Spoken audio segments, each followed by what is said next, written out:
Never seen that happen.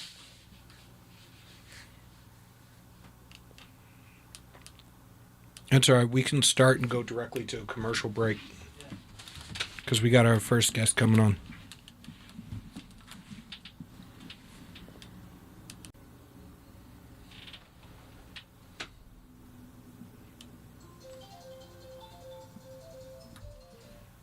Hello.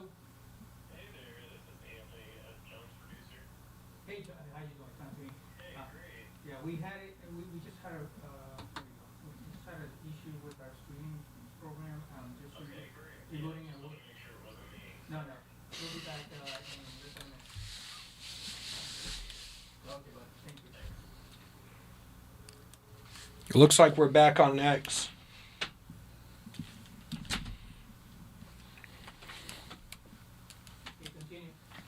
All right. So, obviously, we hope that a lot more people get involved, and we hope a lot more people on the ground see the work you guys are doing, volunteer, get involved in our local communities, especially be educated voters more than anything. But we can't let things slide in between election cycles and then find ourselves at the last minute praying to God that we get good candidates or praying to God that we can fill vacant House representative seats or town seats and so on and so forth, because at the end of the day, everything comes down to a local level. Yeah, and one mention I do want to make out, so obviously last Tuesday was the vote for Ken Hilton. We did the best we could, and we actually got a lot of different props and praise that we did show up and got involved in the fight with that. But I did want to make mention that if we get 3 to 5 more Billy Butlers in this state, it's going to be real trouble for us. And we need to, obviously we take losses on the chin and we just keep moving forward, but we got to learn from these mistakes. And getting out into the communities or doing stuff last minute, like you just said, is not going to fly. And I'm not blaming Ken. Ken was out there. He's been knocking doors forever, so I really applaud him. But we need to get more people behind these candidates a lot quicker, faster. And that's why the candidates that have announced, we just need to get people involved. And I was talking to Scott Brown's team. It's like we need to get people involved now. Yeah. Even if other people jump in the primary, that's fine. But just get out there and help your candidates, because we get 3, 4, 5 more Billy Butlers in this state, and then you lose a couple of these, federal races. We're in big, big, big trouble, and we're going to lose a lot of the protections that we have here. So I don't know if you have anything to say on that. Well, I would just say I absolutely agree with all that, and that result I think proved as much as anything the candidate strength and candidates substantiating their records as evidence that they can be effective people serving in a state rep capacity. Personally, this is just me talking, I think that result in Somersworth was indicative that the Democrats are now voting for anybody who has a D next to their name. I mean, things have been progressing to this point for a long time, not just in New Hampshire, but everywhere. But that was an ultimate result. If you looked at Billy Butler's campaign website, there were no testimonials to his qualifications from anyone. He was all him talking about himself. And as Mike said, we think that more and more candidates on that side of the aisle are coming out who are like him, and we have a few more of them across the state. Alarm bells will be ringing, so we want to head off that possibility. Yeah, and we talked about this. I mean, we had someone that we were door knocking, and the person asked if Ken is a Republican. We said, yeah, he is. Well, I'm not voting for him. Just because, like you said, if they're Republican, it's just automatically out the window for some of these people. Mm-hmm. It doesn't even matter who they're putting up as Democrat. And some person might not even know who Billy Butler is, might not know what the platform is, what they stand for. Just because they're Democrat, they're voting for them. So that's very scary. And Ken is a great candidate, solid family man, pastor. I mean, we've talked about this many times. And we don't have that on our side of the aisle where people go, oh, he's a Republican, I'm voting for him. Or he's a Democrat, I'm not voting for him. You do have a decent amount of Democrats who will just not, they'll flip back and forth. But what I found to be consistent throughout this is there is this assumption that because you don't like Trump or because you don't like the Trump administration, that voting for a Republican at your town level is the same as voting for Trump. No, it's not. No. At your town level, this is whether or not you want a budget that represents your town, whether or not you want your property taxes to go up, whether or not you want unchecked local government agents, whether it be in the school, police department, fire department, zoning board, whatever, doing whatever the hell they want And at the state, this is whether or not you like education freedom accounts, whether you want your property taxes to go there's a lot down. at stake, absolutely. Yeah. And, Especially infrastructure. Yeah, and I will say this: Ken Hilton was a very, very strong candidate, and so this is like this should be a call to action to everyone to get involved now before we have 3 or 4 more Billy Butlers. I completely agree. All right, I completely agree. We can't let this state slide. We've gotten a lot done, and while I know it's hard to repeal legislation, it's not going to be hard to repeal legislation if the Democrats get a majority, because you got to remember, we do have Republicans that will vote with the Democrats on different social issues and stuff like that. And these social issues, personally, I don't agree with legislating social issues. I think the vast majority of social issues provide transparency, accountability, and efficiency, and leave the social issues out of it. You can live your life however the hell you want. Just don't ask me to fund it, and don't try to force agreement, and don't try to talk to my kids about whatever your issue is. I don't care whether you want to, I don't care whether it's you want to talk to them about your heterosexual marriage or your gay marriage. I don't care whether you want to talk to them, have a parade for getting a blowjob from your wife, or whether you want to have a parade because you came out of the closet. I just don't care. Just get back to teaching. Yeah. Can we just, how are you telling kids how to live their life? Exactly. Teaching the fundamentals. Yeah, teach the fundamentals. Like, yeah, get back to basics. I'd like to see a larger focus in this state. All right. In this state, we've had a good conversation about, getting back to teaching civics and having our legislators require a civics test in order to graduate, which I think should be the standard nationally. That you should have a basic understanding of U.S. history and civics. Otherwise, you're going to be, as an adult, you're going to be a liability to the rest of the adults in your community. It bugs the shit out of me. You see these clips of street level interviews where people go around and they ask me who's the current president, or who's the last 3 presidents, and people can't tell you who the last 3 presidents are. I'm like, so why are you even voting if you don't know who the last 3 presidents are? You can't say Trump, Biden, Obama? Come on. All right.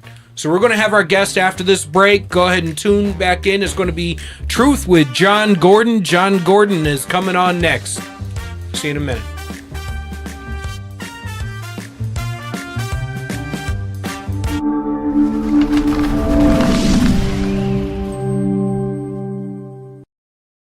New Hampshire Republican Governor Kelly Ayotte has been making a lot of noise about how she's funding education. The Republican budget she just signed provides more money for education than ever before.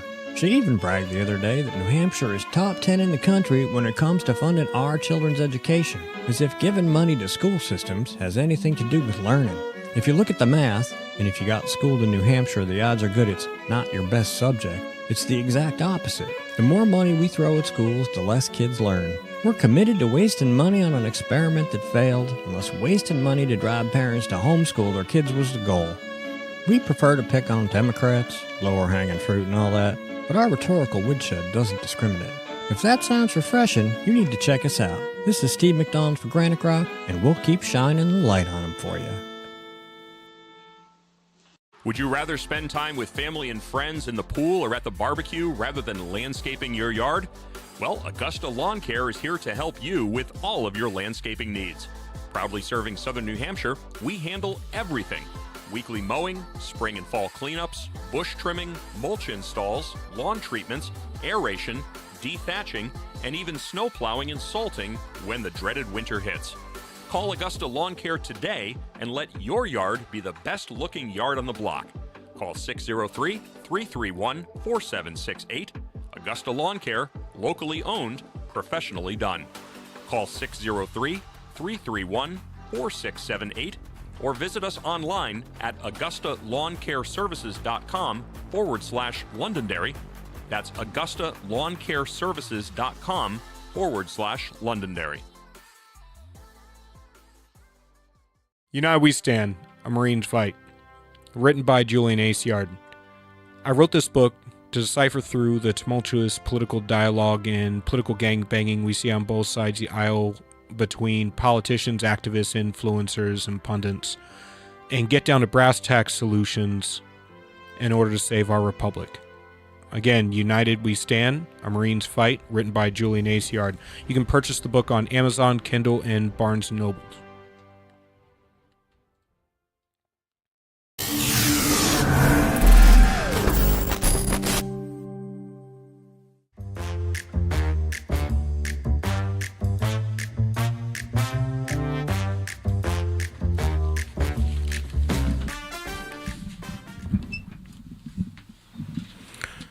All right, welcome back to the second segment of Blue Collar Intellectual Podcast. Again, if you want to follow all the work, you need to go to Ram TV Live.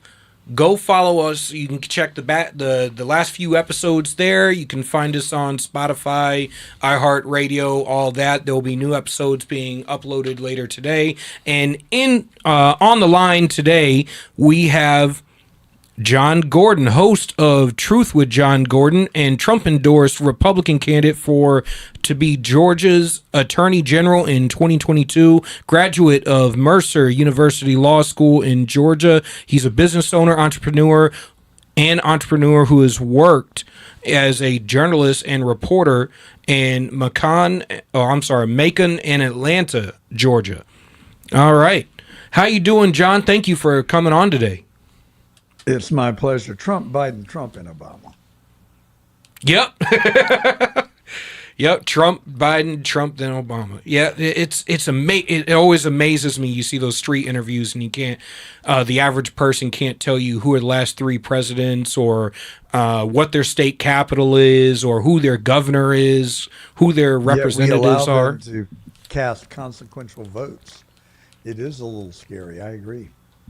It almost like I'm not advocating for poll tests, but it almost makes you want a damn poll test because I'd be open to talking about it. Oh, yes, most definitely. Well, what are your opinions on it? Oh, I'd be open to talking about it. I mean, I think that the vote is a privilege. Actually, it is a right under our Constitution, but in the grand scheme, it is a privilege to have that if you live in America. And most of the time, it has worked pretty well. It didn't work so well in 1964 when our president was actually assassinated on November 22nd, 1963, and we were stuck with Lyndon Johnson for 4 years, who was as illegitimate as Joe Biden was in 2020. So with those notable exceptions, it has worked pretty well. And somehow the great silent majority, as Richard Nixon eloquently stated, come up with the right answers, and we get it right in the long run. It's just messy getting there, I think. Oh, it is. It so is. And I've watched this continuously throughout multiple different election cycles. Obviously, you know, we're conservatives here. I always say you need to be an educated voter. You need to be active at the local level. You need to understand not just who is running and not just their talking points, but you need to understand what's behind those talking points, the policy they're proposing, where they stand on different issues, and what policy they've actually passed versus what they say they support. Well, I ran for the state senate in Georgia in 2018, and on election day, I was going door to door trying to get out the vote, and this very nice lady came to the door, and she said, "Oh, you don't have to waste time with me. I've already voted." I said, "Well, I'm not going to put you on the spot by asking you who you voted for." And she said, "Well, what is your name?" And I said, "John Gordon." And she said, "Oh, I voted for you. I like your name." And I said, "Oh my gosh, I'll take it, but not happy about it." Yeah, I ran originally I ran for CD1 in New Hampshire back in 2022 cycle, along with Caroline Leavitt, who ended up being the nominee. And then I had switched during the primary to primarying Governor Sununu. And you would not believe how many people throughout the state that I would talk to, and they didn't know who Governor Sununu was. They didn't know which Sununu was in office. Yeah, his father was chief of staff under George Bush the elder, I believe. Yes, One of the George Bushes. I'm pretty sure it was the elder. Yeah, that's right. And that Caroline Levitt is one of the most talented 26 or 7 year olds I've ever seen. I mean, this gal is really sharp. And I just enjoy watching her because she is so good at what she does. Yeah, she has revolutionized being the White House press secretary, and she's really changed media and what you should expect from the White House versus how they use social media, how they use the different media platforms. She's got that MAGA minute, which is great for the low information voter who doesn't have time to be able to keep up with everything going on in the news, or getting on X or podcasts and seeing where all the real news is being propagated these days. It's great because now I can send out those 60-second clips of her going, or 60 and 90-second clips of her going over everything. And we absolutely love Caroline. I even played football with her older brother. Her dad even coached us for a bit. Known her family for a long time. That's really interesting, and I bet that's fun for you to have that relationship. She's just a rock star. I don't know how else to say it. She is up on all the issues. She's current. I hadn't heard her say, "Let me circle around to you on that yet," and maybe she has. I've missed it if she did, but that was the norm under Biden, and I'm still waiting for him to circle around. No. Yeah, we never got spinning so good. Yeah, we never got those circle backs from Circle Back Psaki, did we? Yeah. But you found something. Only 36% of Democrats say they're extremely or very proud to be American, according to a new Gallup poll, reflecting a dramatic decline in national pride, also clear among young people. That is sad. As somebody who served, as somebody who served this country, I find that to be sad and definitely bad for our future. Well, I think it, to some extent, reflects a lack of gratitude, which I consider to be a very important human characteristic. If you're going to have character, that statement, to not love our country or respect it or care, that is devoid of gratitude. Because you look at the southern border and all those millions of people who poured across it, they must have wanted to come here for some pretty good reasons. Even though that it was pretty easy to walk across during Biden, they still had to get there, and then they still had to make their way to somewhere in the country. There must have been some pretty compelling reasons to get them to want to come. If that doesn't help put it in perspective, I don't know what does. And so I just feel like if you genuinely feel like you do not like this country, you should look for another place that you feel more comfortable living. And what would that look like? I mean, what kind of place do you want to live? I mean, you could move to China. They've got a communist government. Mm-hmm. And if you like communism, move to China and become a ward of the state for all I care. But those are not the values that we share in this country. There is actually a United States Code annotated statute that prohibits people to advocate communist beliefs in our country. And why we're not utilizing that to punish these people, I don't know. I mean, we've got people that are here as our guest that decry our country. And Trump has sent one notoriously home packing, as I think that he should have. If you don't like the food that we're serving and the decor, then just leave. Don't accept an invitation to come back. Exactly. You're over my house for a barbecue. You don't get to dictate what's for dinner. Come in, be nice, be respectful, sit down at the table, eat your food, put a damn smile on your face, and enjoy the ambiance and everything that we have to offer. Otherwise, get the hell out, go to somebody else's barbecue, or have your own damn barbecue.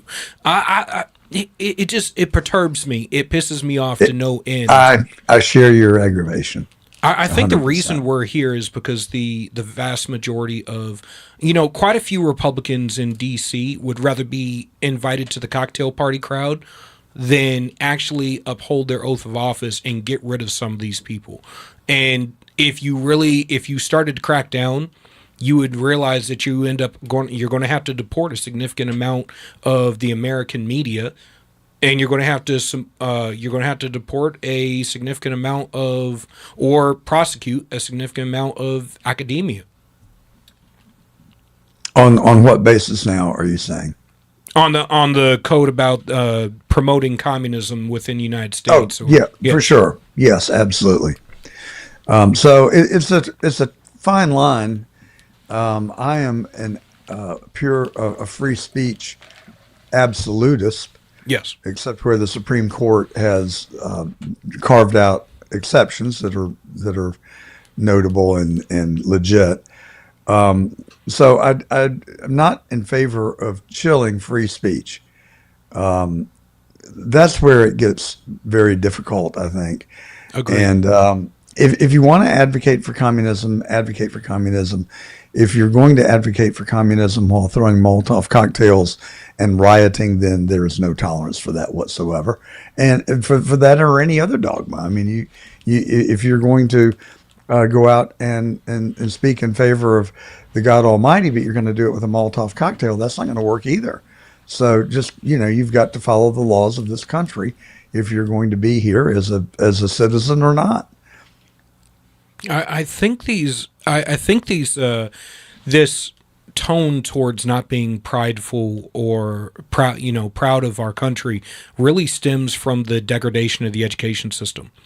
I think we've gotten to this point where our education system who is littered with leftists. I think 90-something% has propagated this narrative about America that we have nothing to be proud of, and we're constantly the world's villain, and we haven't done anything special or exemplary within our 250 years. Well, you raise a good point. When I was in college, there were plenty of left professors, but there was also a balance. I had Fred Richardson, who was my politics and government 101 professor. I liked Fred. We agreed on virtually nothing.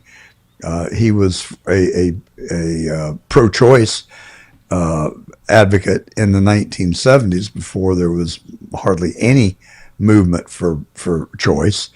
It was just coming on the political spectrum and in the dialogue.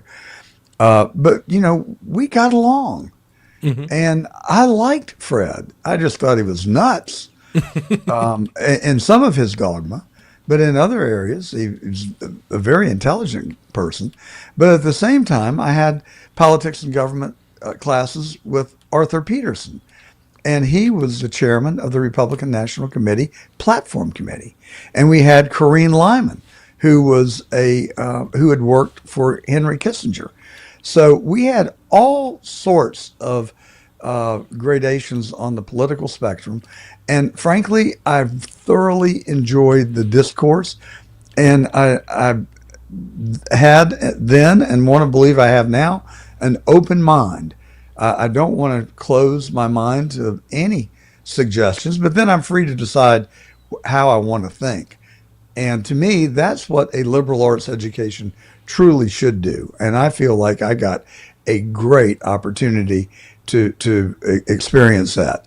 Today, you don't really get that. It is so skewed toward the left.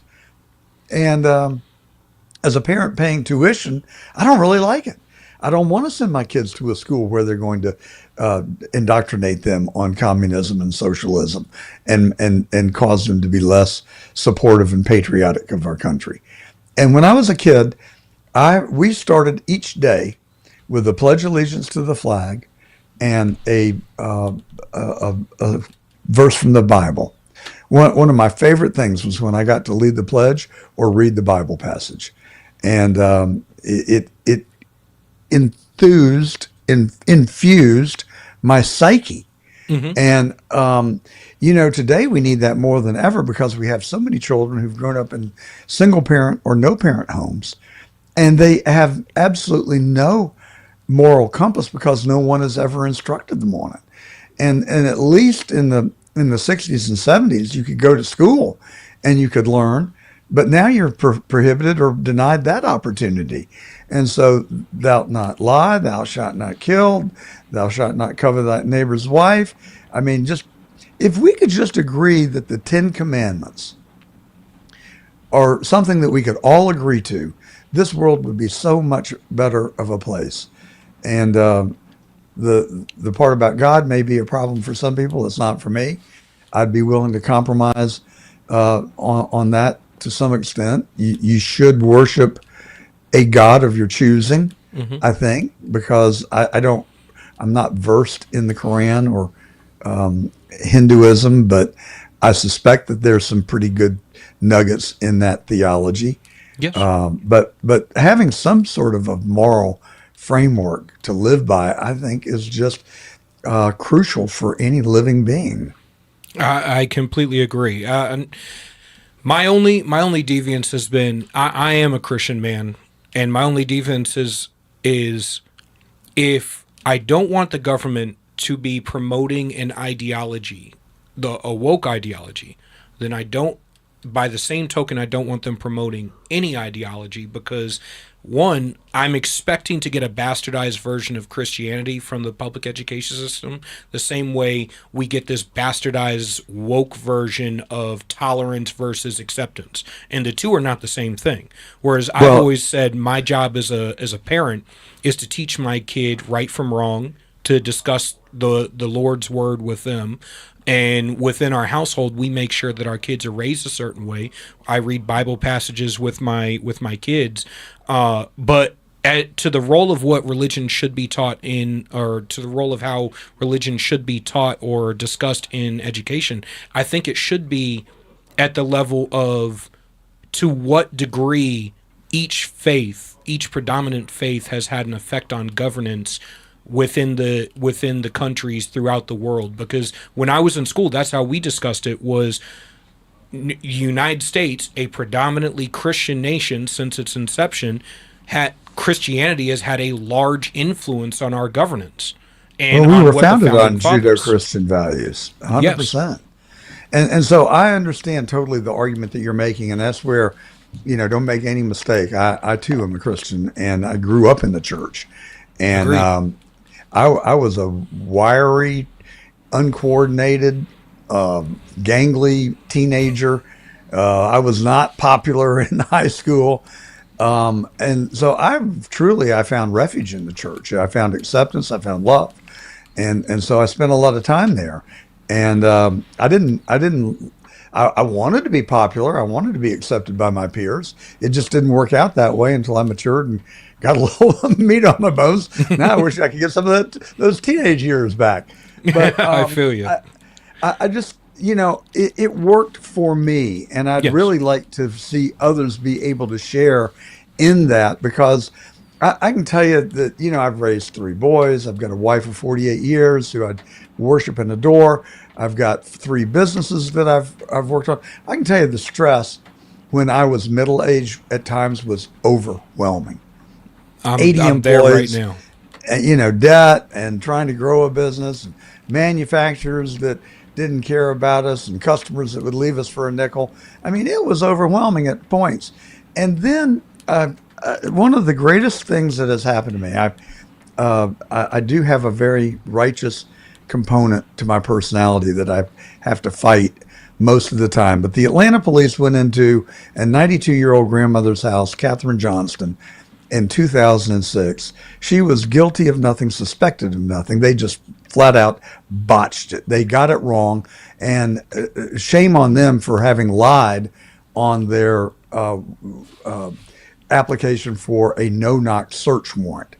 And they lied on the whole warrant, and it came back to bite them and cost Ms. Johnston her life, because her biggest fear, she lived in the inner city in Atlanta. One of her biggest fears was being broken into. Yeah. And she sat with a rusted out pistol next to her, and she heard this horrible commotion at her front door. She reached for her pistol. The front door barges open. She fires one shot. It it goes up into the ceiling. They filled her full of 32 rounds of ammunition and killed her.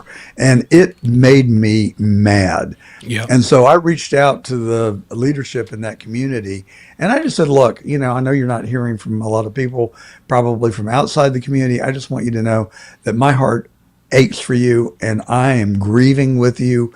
And just because you're not hearing from people, don't make the mistake that other people are not feeling similarly. So this preacher, who was the pastor of the largest church in the neighborhood, said, well, thank you so much for calling. That's very nice of you. And thank you. And I hope we get to meet sometime. I said, well, thank you. And I do too. And let me know if there's anything I can do. And I'm hanging up the phone. He said, hey, would you want to meet for coffee? I said, absolutely. I want to meet for coffee. So we did the next morning at the Silver Skillet Cafe in downtown Atlanta. And after lunch, we forged an instant friendship in that moment. And we drove through his neighborhood where little children were playing on dirt lots next to drug dealers and prostitutes.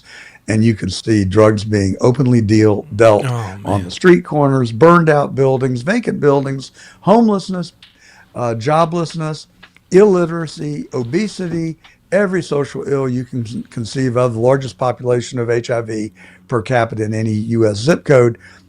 And I looked at him and I said, Anthony, maybe there's a chance that you and I could make some lemonade out of these lemons.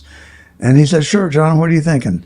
I said, well, let's see if we can't maybe form a 501c3 and raise some money, and at least we can clean this place up, which we endeavored to do, and we had some success in doing it. And then we got an Atlanta police officer to live in the neighborhood. Crime dropped precipitously because it was so dysfunctional. The neighbors would call the cops. The cops oftentimes wouldn't come because they were fearful. They were afraid. Yeah. They didn't want to get shot. And when they did come, they often made the complainant the villain. Yeah. And the whole system was upside down. So we put a police officer in the neighborhood. Her husband was a police officer at Georgia State University, so we got two for the price of one. And now when the cops came, they came because one of their own was in the neighborhood. Yeah. They responded like lightning. And over a period of time, the things improved. And I think that there is a good chance for us as a country to come together. I know 80% of the people who live in that neighborhood, there are 6,000 residents. I probably know 80% of them by sight, 50% by first name, many of their children and their pets. And I found them to be wonderful, honest, hardworking, God-fearing, loving people. And Ben Franklin said, I don't like that guy. I need to get to know him better. And I think that's the mantra that maybe we could adopt in this country. I actually just had a similar conversation with the vice chair of the RNC. I want to thank you for coming on. I would definitely like to have you come back on in the near future. And everybody, please go check out The Truth with John Gordon. Support his work. And we'll have you on in the next segment. We're going to go over. Do you mind sticking around for a couple minutes? I'd be happy to. All right. We'll have you on after the break. Okay, sure.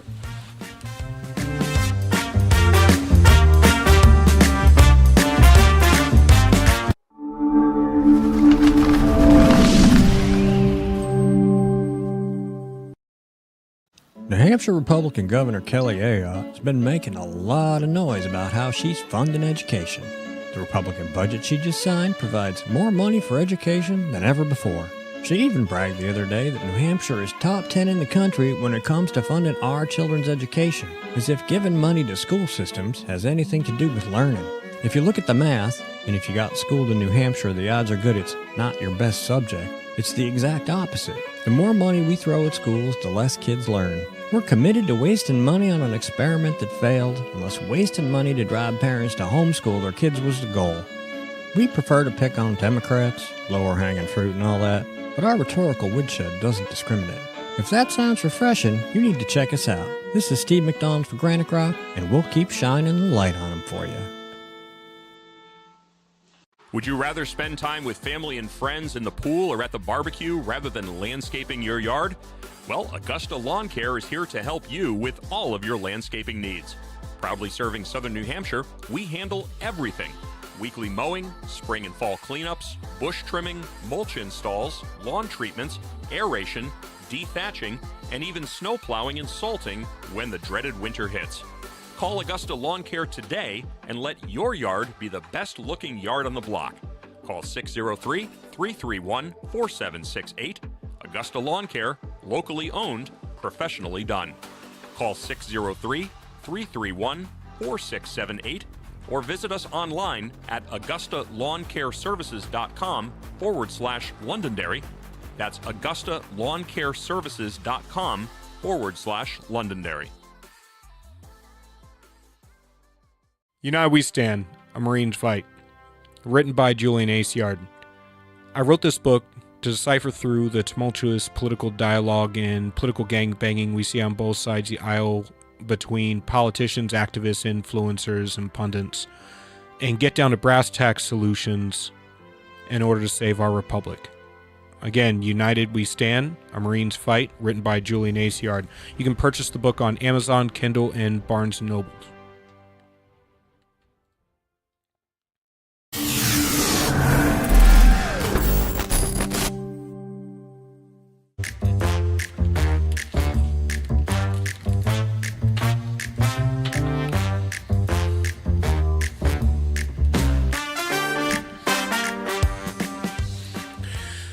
Again, welcome back to Blue Collar Intellectual Podcast. We're in the third segment. We still have our guest, John Gordon, with us, and I have Mike and Andy from Citizens Doge in studio with me today.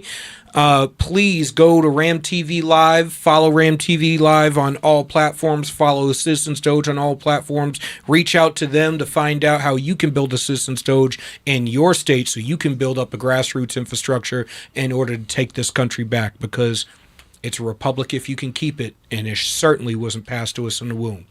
All right, John Gordon, thank you for holding with us into the final segment. You had touched on something in the last segment that I wanted to hit on, because I saw this regarding the crime and no-knock warrants. As a military man, I look at a no-knock warrant as something that I would exercise overseas in Iraq, which is where I was. And I see that policy often being used against criminals. I'm caveating criminals, but not being used for the right reason. So, and what I say is, it's one thing to do a no-knock warrant when you know that you're expecting to go into, say, a drug den where the people are heavily armed and ready to repel borders, or a hostage situation where you're trying to drop somebody who's about to execute a hostage or something like that, where there's a imminent threat of danger present. But in that situation, I don't see a reason for a no-knock warrant to be used, and I see it work out badly so often. Yeah. On the flip side of that what you discussed, building a relationship with the community and having a police officer move into the community, I think that's a great policy. I think having something like that in a lot of cities would cut down on a lot of crime. It would increase police response, increase relationships with the community. And now there's not an adversarial relationship between the police and the community when you know the cops who are policing your community. And now you can trust them to have your backs. And that helps you know who the real bad guys are and get the real bad guys off the streets and make safer communities. And I love that. What was the name of that 501c3 you were discussing earlier as well? It's called the Friends of English Avenue, and I'm very proud of the work that we did. I kind of got down in the weeds. I didn't intend to go so far down the rabbit hole. The point I was really trying to make is that the church there, the Lindsay Street Baptist Church, invite me to give the Thanksgiving message every year. And I was trying to illustrate the point that when I was building my career and raising my family and dealing with all sorts of stress, I did not have the wisdom to know that I was not the person in charge. And so agreed. The message that I delivered a couple of years ago was God is in charge. And I also learned that you can never learn anything as well as you can learn it by teaching it. And so I went on a 3 or 4 month exploration to demonstrate that God is in charge, and that was the message. And it has so liberated me from the stress and the anxiety that I found. And I've also discovered that when you do hand it over to God, there's a big footnote there, a caveat I want to make. But when you do hand it over to God, you see that He knows what's best for you.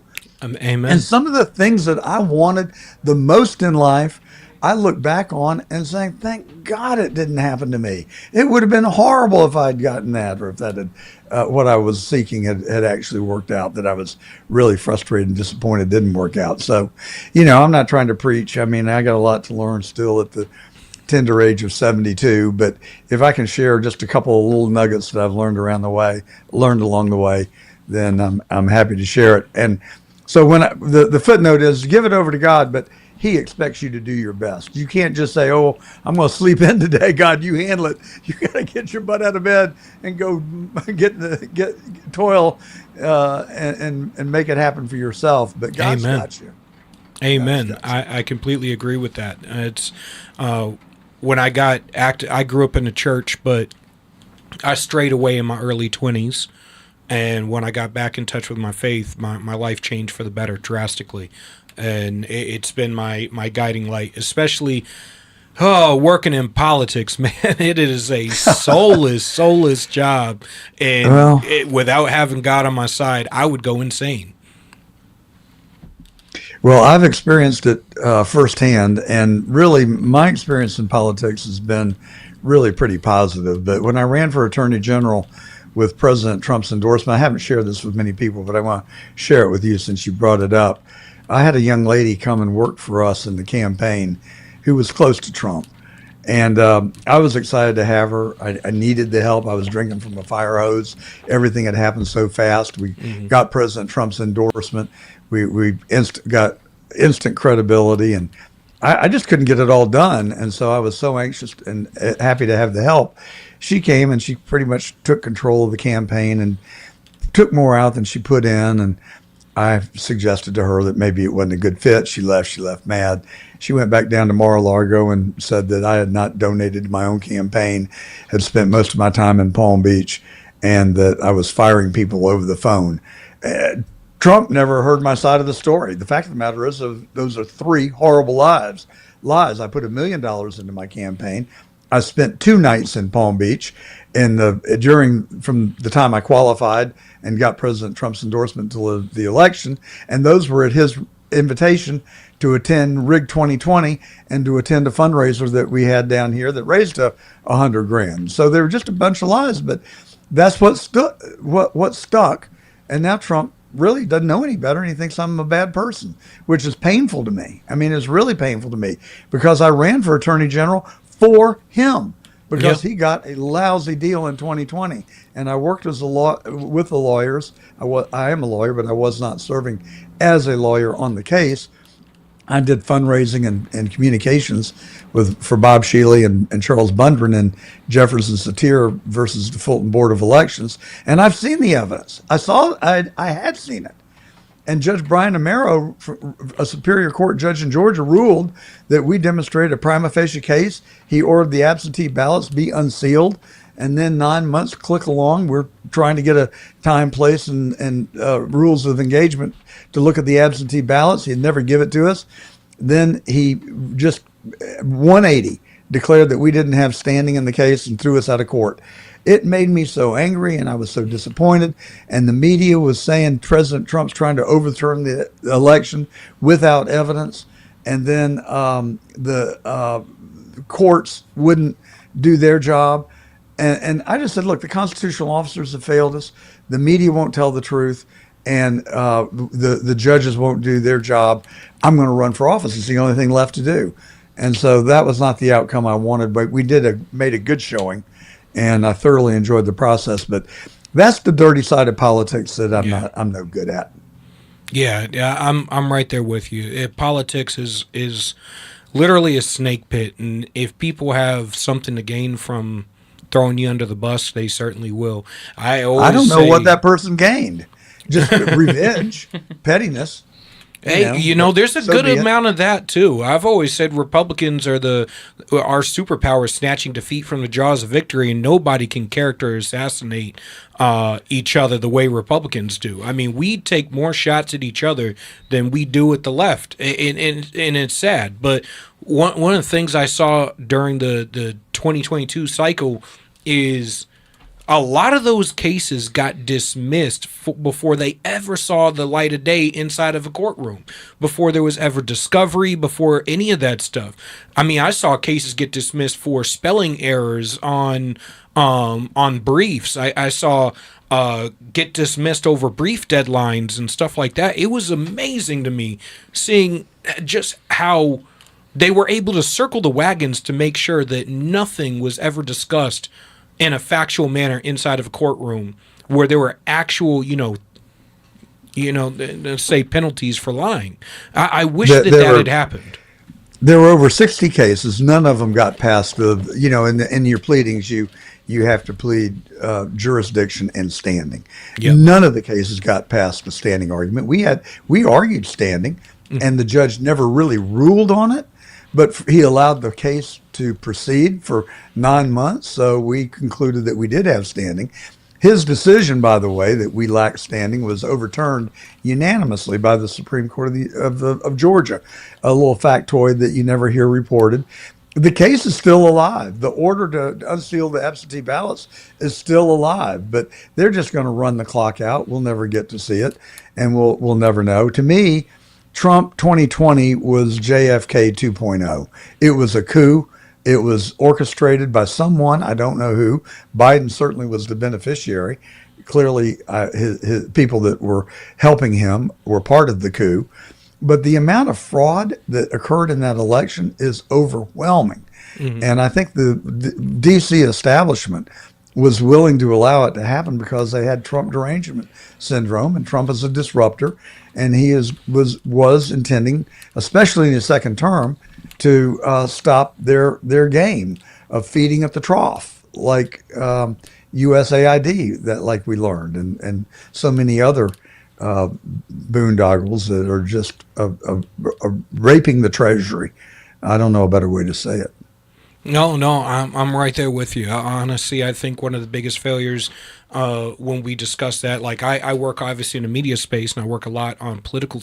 I'm a political strategist, so I worked a lot on the messaging, and my whole argument was, guys, stop repeating voter fraud. Voter fraud is almost impossible to prove, especially you're talking about cases that would normally take a couple years to argue, and you have a couple months before the new president is inaugurated. You're not going to be able to argue this case in a couple months, but you can argue the electioneering, the ballot fraud, and all of that stuff that legitimately did happen. And we did see some arrests across the country, and we're still seeing arrests, but you don't see that getting talked about in the mainstream media because they still have a narrative to propagate.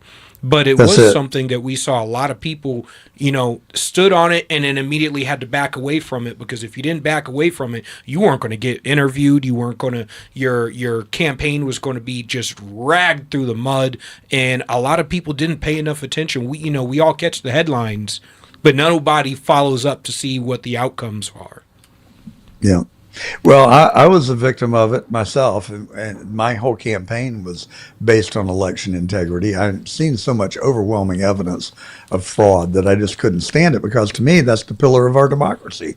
You don't have the franchise, you don't have a democracy or a republic. So it was an obsession with me. It is still upsetting to me. Trump is so brilliant, and my hat's off to Susie Wiles as well. She is really, I think, probably the person responsible to get him to tone it down and to stop talking about it. Yeah. And so he changed his talk track from Rig 2020 to Too Big to Rig. And I was like, what is he smoking? That is a pipe dream if I've ever heard it. And just like so many other improbable things that Trump comes out with, you turn around 6 months later and dang if it's not true. Yeah. And we had 77 million Americans voting for Trump. Imagine 90,000 people in Pennsylvania, the The Amish that usually voted at about 3,000, they had 90,000 Amish come out and vote for Trump. Yep. I mean, it truly is a movement. And people Shout talk out about to Scott Pressler. Yeah, for sure. And he had a big role in it. So did Elon Musk. He lived in Pennsylvania for a month, getting people to come and vote for Trump. And he put $250 million into the campaign. And so he and Pressler, I don't think they were working together, but they certainly had the same objectives and probably very much complemented one another in the process. But, you know, people, Biden stands up there and would talk about these MAGA extremists. Mm-hmm. And so on my radio show, I said, what is a MAGA extremist? Let me see. They believe in prayer. They salute and stand for the flag. They believe in the Constitution, the Bill of Rights. And I just went down the list. I'm like, tell me where the problem is here. Mm-hmm. Tell me where the extremism is. But I think that's what MAGA is. And that's certainly what I subscribe to as a MAGA member, if there is such a thing. 100%. I'm right there with you. And what people don't get is MAGA is not one person. It is a movement. We're all Americans. We want to make America great again. I'm America first because I'm an American. I want to make America great again because I'm an American. That is a true statement. Shouldn't be argumentative at all. But I want to thank you for holding over, and I want to thank you for coming on. I definitely want to have you back on in the future. Well, thank you, and happy 4th of July to you and your listeners. And it is a pleasure to be with you today. Thank you. Everybody, go follow The Truth with John Gordon. He's on X and other platforms. Listen to his radio show. Again, follow Citizens Doge, Ram TV Live. Tune in to the next few episodes. We're going to have Granite State Live coming on again this week at 7, from 7 to 9. And Shadow Band after that at 9:30. Make sure you tune in to all the great content we have at Ram TV Live. See you next week.